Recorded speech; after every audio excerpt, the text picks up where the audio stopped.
अस्सलाम वालेकुम dear learners, how are you all? Hope you are doing well. So आज की वीडियो आपको सामने नज़र आ रहा होगा पाकिस्तान स्टडीज़ के बारे में। ये बीए ओल्ड रजिस्ट्रेशन वालों की, बीए बीकॉम बीएससी जो ओल्ड रजिस्ट्रेशन वाले हैं, यानी जिनका एडमिशन 2020 या उससे पहले का है, जो पुराना बीए बीकॉम बीएससी था, उनके पेपर्स के लिए ये गेस्ट पेपर है। अच्छा, सबसे पहले मैं आपको बता दूं, ये बुक है, ठीक है, मोहम्मद आजम चौधरी की बुक है। ये इंग्लिश में भी आती है और यही सेम इसी तरह की उर्दू में भी आती है, सेम राइटर की। तो बुक से जब आप पढ़ते हैं और बुक वाली ही हेडिंग्स और वो सारा मटेरियल जब आप पेपर पे लिख के आते हैं तो आपके नंबर अच्छे आते हैं। अगर आपके पास कोई भी गाइड बुक है, कोई भी सॉल्व पेपर है, अगर आप उससे याद करके जाते हैं और वो पेपर में लिख के आते हैं, तो क्योंकि उसमें बहुत शॉर्ट लिखा हुआ होता है और अक्सर हेडिंग्स वो वाली नहीं होती जो बुक में होती हैं, तो आपके नंबर्स कम होते हैं, कटते हैं नंबर्स, जिसकी वजह से आपका रिजल्ट अच्छा नहीं आता। फिर आप कहते हैं कि हमने तो पूरा पेपर किया था और हमारा रिजल्ट अच्छा नहीं आया। इसलिए मैं बार बार कहती हूँ कि प्लीज़ ऑथेंटिक बुक्स खरीदा करें, अपने लिए खुद ही अपना काम ना बिगाड़ा करें, अपना शॉर्टकट मत देखा करें कि चलो अभी के लिए मैं ये नोट्स या सॉल्व पेपर से पढ़ लेता हूँ और पेपर देख के आ जाता हूँ, देखा जाएगा फिर अल्लाह मालिक है। ऐसा नहीं होता, ठीक है ना। आप अगर अभी मेहनत नहीं करेंगे, अगर अभी आप शॉर्टकट्स ढूंढेंगे, तो आगे चल के आपका रिजल्ट भी शॉर्टकट में ही आएगा। तो प्लीज़ कोशिश किया करें कि बुक्स खरीदा करें, ऑथेंटिक बुक से पढ़ के जाएंगे और टॉपिक्स को समझ कर पढ़ें। सवाल का रट्टा नहीं लगाना। बैचलर्स लेवल पे आपका इम्तिहान ये नहीं होता कि आप कितना अच्छा रट्टा मार के पेपर आंसर करके आते हैं, बल्कि बैचलर्स लेवल में सवाल घूमे हुए आते हैं और आपका इम्तिहान ये होता है कि आपको सवाल को समझ के उसके मुताबिक जवाब लिखना होता है। तो जब आप सवाल को समझ के उसके मुताबिक जवाब लिखेंगे तो सवाल एग्जैक्ट वही नहीं आता जो पिछले सालों में आया हुआ है, जो आप सॉल्व पेपर या गाइड बुक से पढ़ रहे हैं और उससे रट्टा मार रहे हैं, एग्जैक्ट सवाल का आंसर निकाल रहे हैं। एग्जैक्ट वही सवाल नहीं आता, घुमा हुआ आता है, आपको कंफ्यूज करने के लिए आता है, ताकि देखा जाए कि आपने टॉपिक कितना अच्छा समझा है, कितना अच्छा पढ़ा है, कितना अच्छा याद किया है और उसको फिर आप आंसर में किस तरह खुद से लिख सकते हैं। ये आपकी कैपेबिलिटीज चेक की जाती हैं बैचलर्स लेवल पे, ठीक है ना। 9th मैट्रिक इंटर की तरह का बैचलर्स लेवल का पेपर नहीं होता, इसलिए अक्सर स्टूडेंट इस पेपर को क्लियर नहीं कर पाते, अक्सर स्टूडेंट फेल होते हैं, पासिंग रेशो बहुत कम होता है, क्योंकि आप लोग यही समझते हैं कि 9th मैट्रिक आपने क्लियर कर ली रट्टा मार के, first year second year clear कर ली रट्टा मार के, इसी तरह बैचलर्स भी हो जाएगा रट्टा मार के। ऐसा नहीं होता, ठीक है। तो जब तक आपको ये बात समझ में नहीं आएगी, आप आगे मतलब और कुछ नहीं कर सकते जब तक आप इस बात को अच्छे से समझ ना लें। उसके बाद अपनी तैयारी कीजिए। और अभी मैं जो आपको बताने वाली हूँ, इंग्लिश और उर्दू दोनों स्टूडेंट्स के लिए है। मेरे पास जो गेस्ट पेपर है, ये बीए बीकॉम बीएससी तीनों के मोस्ट इम्पॉर्टेंट क्वेश्चंस मैं बता रही हूँ। अच्छा, अब एक बात का ध्यान रखिएगा, बीए बीएससी वालों का जो पेपर है उसमें सेक्शन ए और बी करके आता है, ठीक है। लेकिन बीकॉम वाले पेपर में सेक्शन ए और बी करके नहीं आता, क्योंकि बीकॉम का पेपर बहुत आसान होता है, 40 नंबर का पेपर होता है, तो उनका एज सच कोई सेक्शन वेक्शन नहीं होता। लेकिन बीकॉम वाले भी इसी चीज़ को, इन्हीं सवालों की प्रिपरेशन करेंगे तो इंशाल्लाह इसी में से आपका पेपर आएगा। वैसे तो बहुत आसान आता है, लेकिन आप इन्हीं की तैयारी करके जाएंगे तो आपका पेपर अल्हम्दुलिल्लाह हो जाएगा, ठीक है। चलें फिर मैं स्टार्ट करती हूँ without any delays. Starting from section A, ये सेक्शन ए के सवाल हैं, इंग्लिश उर्दू दोनों में मैं आपको पढ़ के बताती हूँ। तो सबसे पहले हम शुरू करते हैं। What are the services of Sheikh Ahmad Sirhindi and Shah Waliullah. ये दोनों का मैंने आपको दिया है मोस्ट इम्पॉर्टेंट, अक्सर और बेशतर यही रिपीटेडली आते हैं, तो इन दोनों को आप करके जाइएगा। एक सेकंड, इस्लाम की अहिया के लिए शेख अहमद सरहंदी और शाह वलीउल्लाह की क्या खिदमत थी, ये बतानी है आपने। ये पूरा टॉपिक याद कीजिएगा, उनकी शुरू से लेकर आखिर तक तमाम खिदमत, तमाम अचीवमेंट्स, तमाम कंट्रीब्यूशन आपने याद करनी है। नेक्स्ट है causes of the decline of Muslim in subcontinent. बड़े सगी में मुसलमानों के जवाल के असबाब बयान कीजिए, ठीक है। इस सवाल को भी घुमा के दिया जाता है, आप पास पेपर में देख लीजिएगा, इसका एक और वर्जन दिया हुआ है मेरे ख्याल से 2019 के पेपर में, उसको देख लीजिएगा। बात वही है कि मुसलमानों के जवाल के असबाब क्या हैं और उसके असरात क्या हैं, और ब्रिटिश गवर्नमेंट किस तरह से यहाँ साउथ एशिया में किस तरह से ब्रिटिश आए थे, अंग्रेज आए थे, इसका पूरा आपसे पूछा गया है। बस सवाल को घुमा के पूछा हुआ है और वही आप फिर कंफ्यूज हो जाते हैं। इसलिए पास पेपर के सवालों को भी एक नज़र देख लिया करें और समझने की कोशिश किया करें कि सवाल किस तरह से घुमा घुमा के दिया जाता है, एक्चुअल टॉपिक वही होता है सेम, ठीक है ना, क्योंकि पाकिस्तान की हिस्ट्री वही है, कोई चेंज नहीं हुई, कोई नई चीज़ नहीं आई पाकिस्तान की हिस्ट्री में। नेक्स्ट है what are the political services of sir Syed Ahmad Khan. Sir Syed Ahmad Khan की सियासी खिदमत बयान करें। अच्छा, इसमें सिर्फ सियासी लिखा है, लेकिन सियासी भी हैं, तालीमी खिदमत भी हैं, जो अलीगढ़ मूवमेंट है उसको भी आपने याद करना है, ठीक है, वो तालीमी खिदमत में भी आता है, पॉलिटिकल खिदमत में भी आता है, दोनों में आता है वो। तो अलीगढ़ मूवमेंट मेन चीज़ है आपका, बाकी उनकी सारी जितनी भी खिदमत हैं, पॉलिटिकल हो गई, एजुकेशनल हो गई, इकोनॉमिकल हो गई, कोई सी भी हो गई ना, तमाम खिदमत पढ़ लीजिएगा। सर सैयद अहमद खान का हम क्लास 9 से बचपन से पढ़ते आ रहे हैं, तो हमें सब पता है, सिर्फ उसको थोड़ा सा बड़ा करके लिखना है और कुछ नहीं है, सारी चीज़ें वही हैं जो बचपन से पढ़ते आ रहे हैं, पाकिस्तान की हिस्ट्री वही की वही है, सिर्फ उसको अब हमें थोड़ा सा लेंदी करके लिखना है। और अपना बैचलर्स के लेवल पे 20 नंबर का सवाल का जवाब होना, 20 नंबर का सवाल का जवाब देना होता है, तो 20 नंबर के लिए कम से कम 4 से 5 पेजेस का आपका आंसर होना चाहिए। और अगर हेडिंग्स में लिखें तो 8 से 10 हेडिंग कम से कम होनी चाहिए, ज़्यादा इससे ज़्यादा कर सकते हैं, इससे कम मत कीजिएगा, ठीक है। नेक्स्ट चलते हैं हम नेक्स्ट क्वेश्चन है आपका, point out the important political events during 1940 to 1947 which led to establishment of Pakistan. 1940 से लेकर 47 के दरमियान अहम सियासी वाक़यात की निशानदही कीजिए, उनके जिनकी वजह से क़याम पाकिस्तान अमल में आया।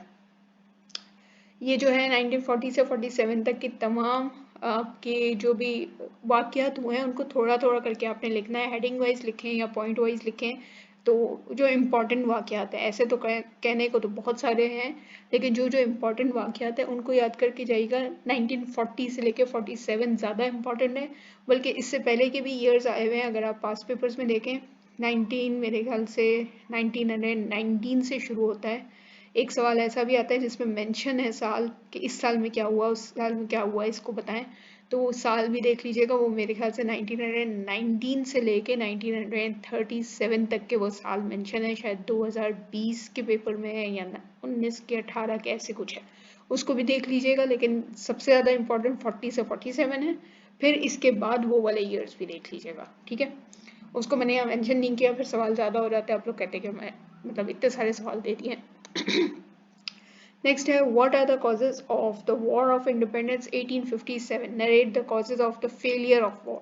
यहाँ पे War of Independence की बात हो रही है, 1857 की जंग के वजूहात असबाब बयान कीजिए और जंग की नाकामी के असबाब भी बयान कीजिए। ये एक सवाल है। 1857 की जंग को पूरा आप याद करके जाइएगा, इसके मैंने 3 अलग अलग सवाल आपको बताए, इस तरह के सवाल मुख्तलिफ आ सकते हैं।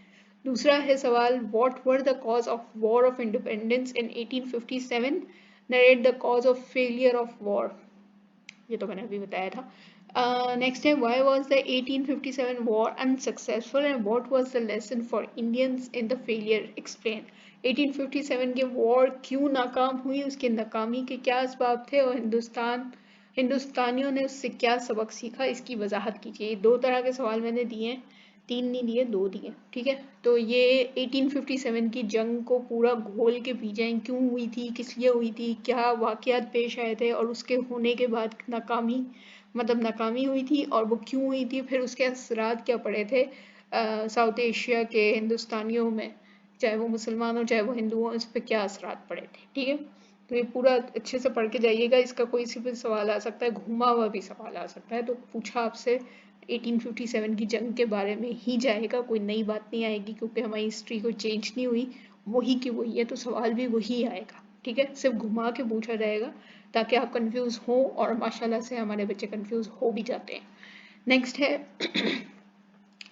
Pakistan is an ideological state. Explain your opinion with the reference of two nation theory and ideology of Pakistan. Pakistan जो है वो एक नज़रियाती रियासत है और कौमी नज़रिया पाकिस्तान के हवाले से अपनी राय की वजाहत कीजिए। इसमें पाकिस्तान एक नज़रियाती रियासत है, इसमें आपको 2 कौमी नज़रिया भी पेश करना है और नज़रियाती पाकिस्तान क्यों है, किस लिए उसको नज़रियाती सियासत कहा जाता है पाकिस्तान का, ये आपको 2 कौमी नज़रिया में ही मिलेगा इसका आंसर, ठीक है। अक्सर लोग कहते हैं मिस इसका आंसर में नहीं समझ आ रहा, ये नज़रिया पाकिस्तान कहाँ है, आपकी बुक में है, ज़रा गौर से देखें, आपको हर चीज़ मिल जाएगी।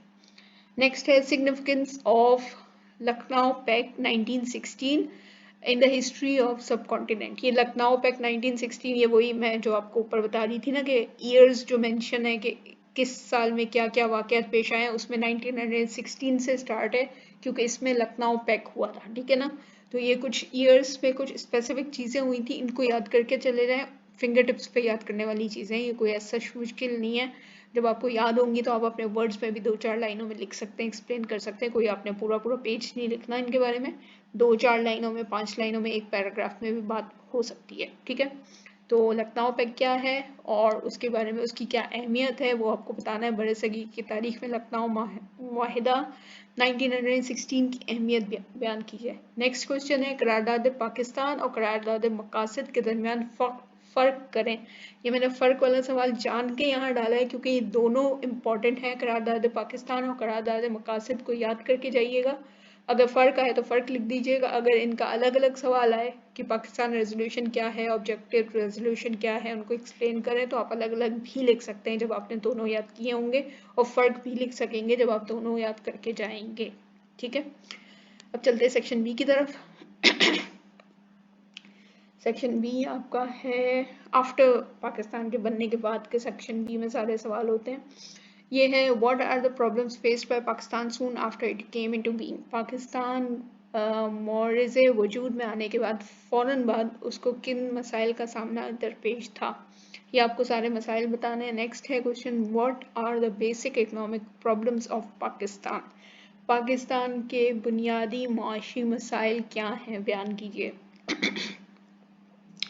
नेक्स्ट है agriculture is the backbone of economy of Pakistan, discuss. Pakistan ज़राअत पाकिस्तान की मईशत की रीढ़ की हड्डी की हैसियत रखती है, इस पे अपना तबादला ख्याल करें या डिस्कस करें। तो ये आपका टॉपिक है आपके बुक में एग्रीकल्चर, वो आपने पूरा लिखना है। Discuss the basic principle of Pakistan foreign policy. Pakistan की खारजा पॉलिसी के बुनियादी उसूल बयान कीजिए। नेक्स्ट आ जाता है आपका what are the silent feature of 1973 constitution. 1973 के आइन के खसूसियात लिखें, नुमाया खसूसियात लिखें। एक नुमाया खसूसियात वाला सवाल आता है, एक इस्लामी दिफात वाला सवाल आता है, ठीक है। ये दोनों सवाल मैंने यहाँ मेंशन किए हुए हैं। तो 1973 का आइन को अच्छी तरह पढ़ के जाइएगा। Describe the Islamic provision of constitution of 1973, ये दोनों इंपॉर्टेंट हैं। इसके अलावा एक और सवाल आता है find the describe the fundamental difference between 1962 and 73 constitution. 62 और 73 के आइन के दरमियान मवाजना कीजिए या उसका फ़र्क बताइए, ये भी सवाल आता है। तो इसको भी आप अच्छे से पढ़ के जाइएगा। नेक्स्ट आ जाता है आपकी सकाफ़त। सकाफ़त और तहज़ीब की तारीफ़ कीजिए और पाकिस्तानी सकाफ़त की अहम खसूसियात की वजाहत करें। इसका है क्वेश्चन इंग्लिश में। Define culture and civilisation, explain the important feature of Pakistani culture, okay. Next है role of UNO is positive to solve the Kashmir issue between India and Pakistan. Role of UNO का भारत और पाकिस्तान के दरमियान मसले कश्मीर के हल के लिए अक़वाम मुत्तहिदा का किरदार मुस्बत है। अक़वाम मुत्तहिदा के किरदार के ऊपर आपने ये टॉपिक याद करना है। नेक्स्ट आ जाता है आपके नोट्स वाला सवाल। नोट्स जो होते हैं वो 10-10 नंबर के होते हैं, आपको 2 करने होते हैं, ठीक है। अगर आप नोट वाला सवाल अटेम्प्ट करेंगे तो ये भी एक सवाल की तरह ही होगा। अक्सर लोग कंफ्यूज हो जाते हैं, उनको पता नहीं होता कि नोट वाला सवाल है या क्या है, ये चॉइस है या क्या है, ऐसा कुछ नहीं होता। ये भी सवाल की तरह ही होता है। 20 नंबर का सवाल होता है, बस आपको 2 नोट करने होते हैं, यानी एक नोट जो है वो 10 नंबर का होता है, और ये आपको कम से कम 3 से 4 पेजेस का एक नोट लिखना होगा। इसमें भली हेडिंग्स लिखें नहीं लिखें, पॉइंट्स पे लिखें नहीं लिखें, या अपने वर्ड्स में लिखें, जैसे कैसे भी लिखें। ये एक तरह से आपको एक बोनस के तौर पे सवाल दिया जाता है कि अगर ये टॉपिक आपको मतलब बिलफर्ज अगर कोई और सवाल नहीं आ रहा, आपको 4 सवाल कर लिए, 5वां सवाल समझ नहीं आ रहा, तो नोट में अगर कोई टॉपिक आपको आता है, मतलब भली पढ़ा ना हो लेकिन आपको थोड़ा बहुत भी पता हो, तो आप उसको अपने वर्ड्स में भी 3-4 पेजेस में कर सकते हैं, ठीक है। तो इसमें नोट्स में सबसे पहला है role of OIC to solve the problem of Muslim world. इसमें सॉल्व द प्रॉब्लम ऑफ आपका फ़लस्तीन भी आ सकता है, तो ये ध्यान में रखिएगा। मुस्लिम वर्ल्ड है तो इसमें सब है, तो सबका देख के जाइएगा। इसका उर्दू में क्या है, मुस्लिम दुनिया के मसाइल के हल के लिए OIC का किरदार।